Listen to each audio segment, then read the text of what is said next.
what exactly is that shield right there? And why did I put a soul rune in it? Actually, on this Sorceress, you're going to be using a lot of gear you wouldn't normally.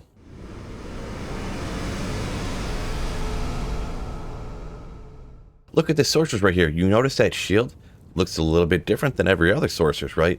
You do not see yourself with a Spirit Monarch on this build. So this is a little bit different. It's not even a lidless or something else, not a Storm Shield. It looks completely goofy. Now, this shield is actually pretty important to this build, and it's really never used in almost any other instance. So let's go ahead and pop up the gear. Now, you can actually do this character with almost any type of attack spell.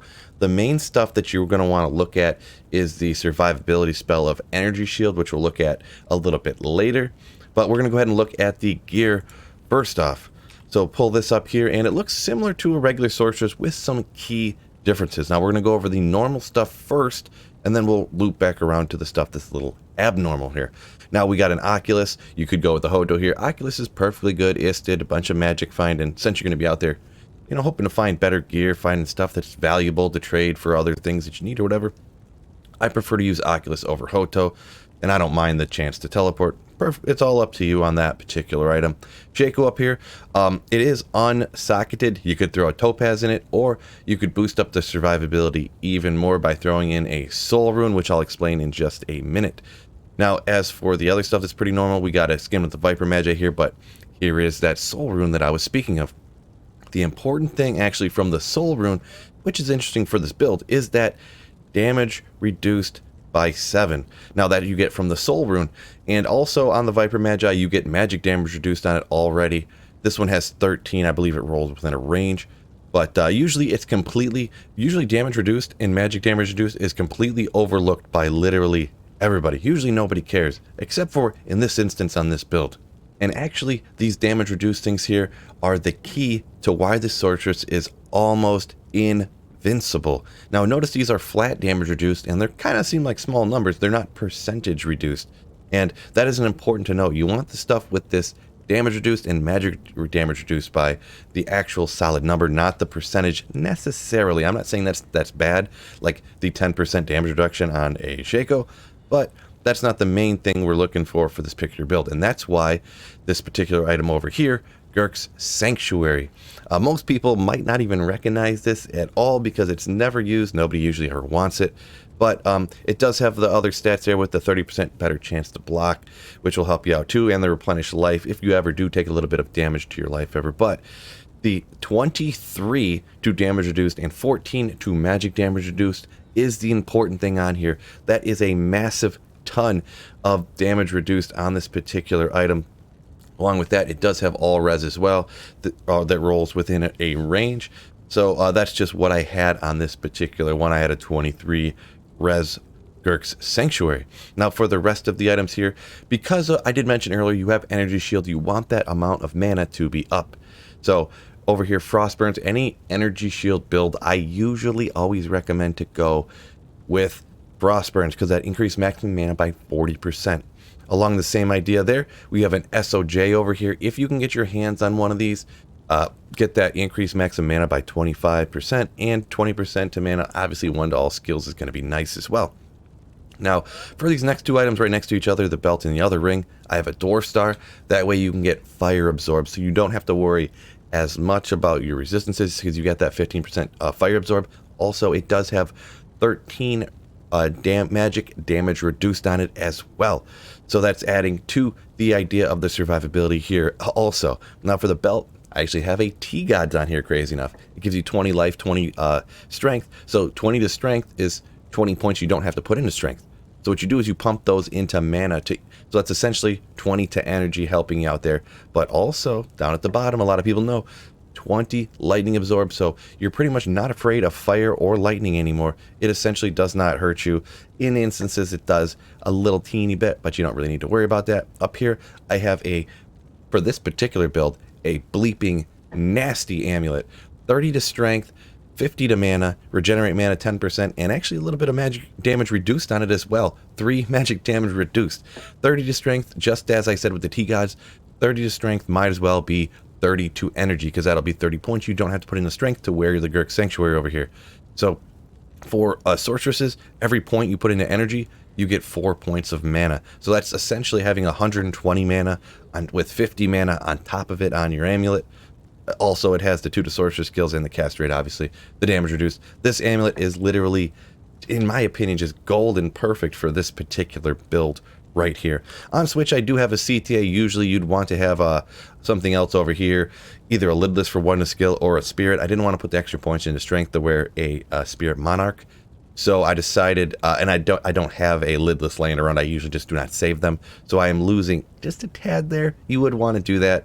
But here on my single player account, I do not have that. Over at the boots here, I have Sandstorm Treks. I actually threw these on here. Obviously, you get vitality and some strength on there, along with all the normal stuff that you're looking for on this. And I needed the poison resistance, to be honest. So that's why I ended up throwing these on there. They do not have to be ethereal. I just happened to get lucky enough to find an ethereal version of these. So I needed that 50 poison res because the magic damage reduced, and of course the absorbs and stuff I have. They do not stop you from dying from poison damage, so you'll drop super fast. This way, the poison damage will kill you even slower, take your life away. So slow, in fact, that you cannot possibly get in trouble unless you're just literally not paying attention to yourself just dying. Down here for the charms, it's really a lot of magic find charms because I do magic finding, you know? So I threw down here charms, whatever you get. I got a Geeds. If you could get any skillers, I throw it down in here. This particular build isn't even fire, so I need to pull this off and actually throw out my cold skillers. And I do have a little bit of resistance charms over here that I had found along the way lately. Nothing crazy. Most of this is, in fact, different magic find small charms. Now jump into the skill tree. This is actually pretty darn important. Not necessarily the attack skill, but the energy shield part. Now energy shield, if you didn't know, the mana burn bug kind of got fixed here for Diablo 2 Resurrected, so you can use energy shield now and it works way better. So, and it also, you see down at the bottom, it does tell you now for sure, you do get this bonus from telekinesis. So energy shield, that way all the damage you take from attacks goes to your mana. So you get up that energy shield, 84% of the attack is absorbed into the magic, and minus 6% mana consumed per level for telekinesis.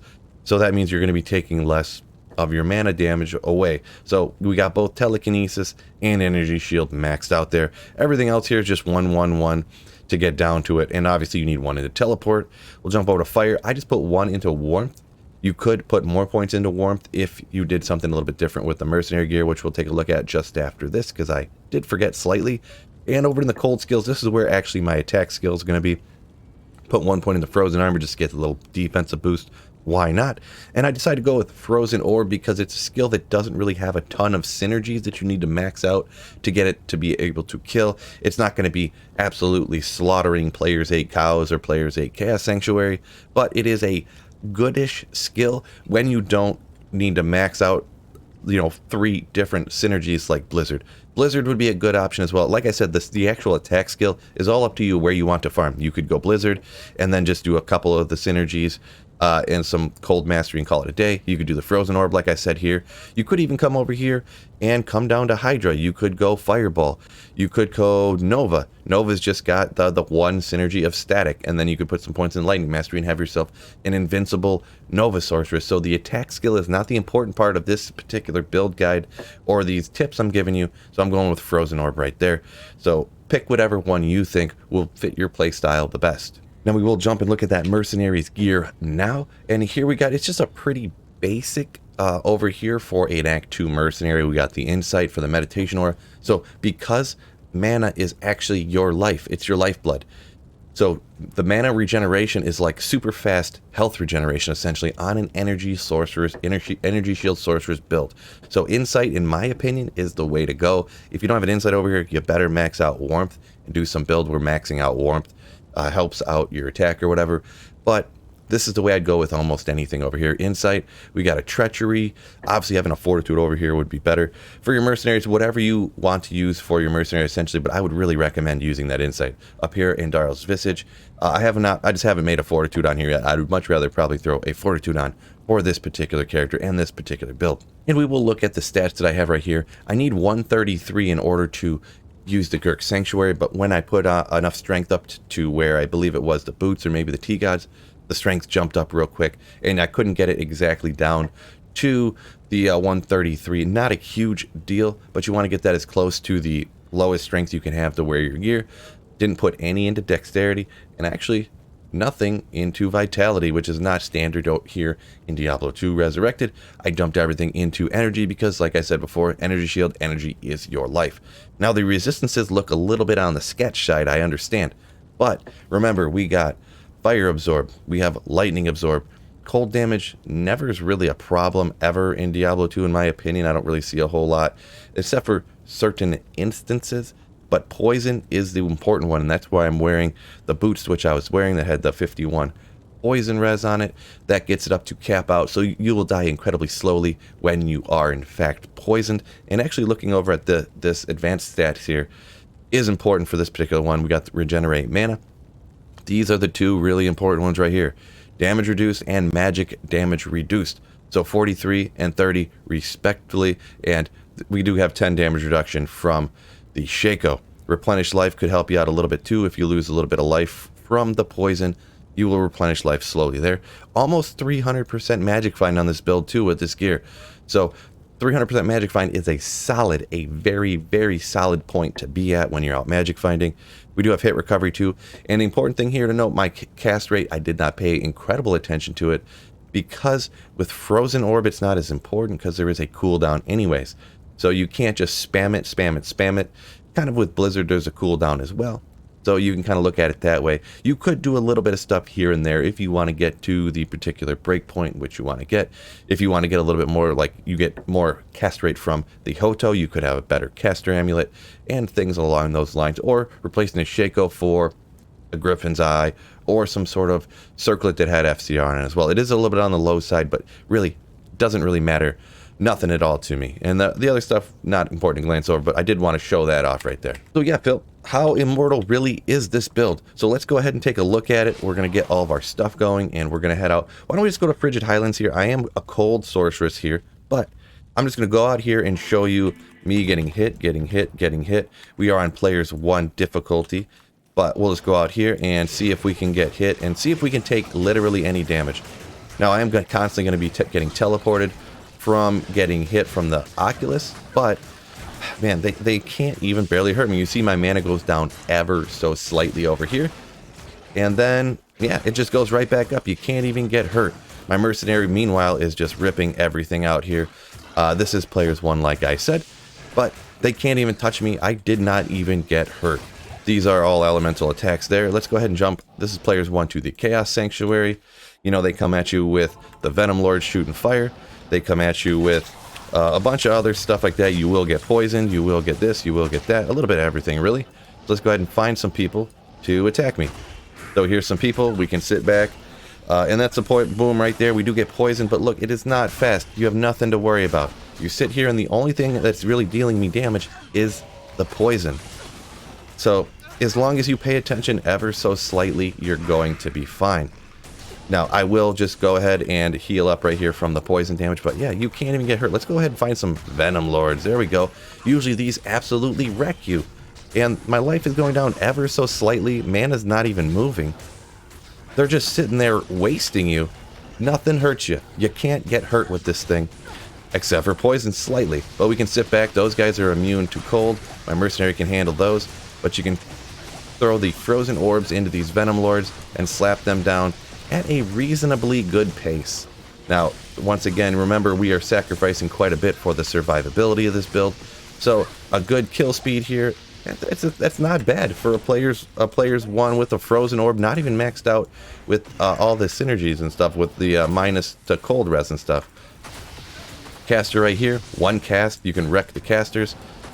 Come around and clear this stuff out, and I do kind of want to get to Diablo because it's pretty funny when you get to Diablo actually, and you can see his attack there. So I'll just go ahead and clip forward to Diablo and show, or maybe I'll clip forward to actually Desace here and show you this one, because it is also funny. So here is Desace. I mean, even with them fanaticism dumping and attacking you, they ain't chopping you down. The only thing that barely touches you is the poison. It's pretty wild. Now here's the next group. Man, it's just so crazy, just heli stomping into these groups. And they cannot touch you. It's wild. It really is wild. It's a wild build. I gotta find this bro. Where you at so we can chop you down. I really want to show this off on Diablo here real quick. So here we are. Diablo is coming right at attacking the mercenary right now. See if I can get hit. That fire there just hit me. Didn't even hurt. There, I'm standing in that fire, and I couldn't really even get hurt. I'll just let my mercenary get chopped down, because if you let him just get completely wasted, he will. But I'll just stand here and look at this. Even that skill that usually wastes you, your mana does go down, but you're fine. You don't have the insight regenerating the mana as fast, but you can just stand here and take blows from Diablo, one of the supposed to be end game bosses here. He don't even hurt you. He can't do nothing to you. Well, we can go ahead and with this particular build just rip Diablo, no problem.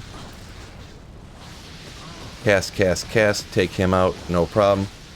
And just for S's and G's on the video, we'll see what we get, huh? Not very much, but yeah. This sorceress is essentially immortal. You can't get touched.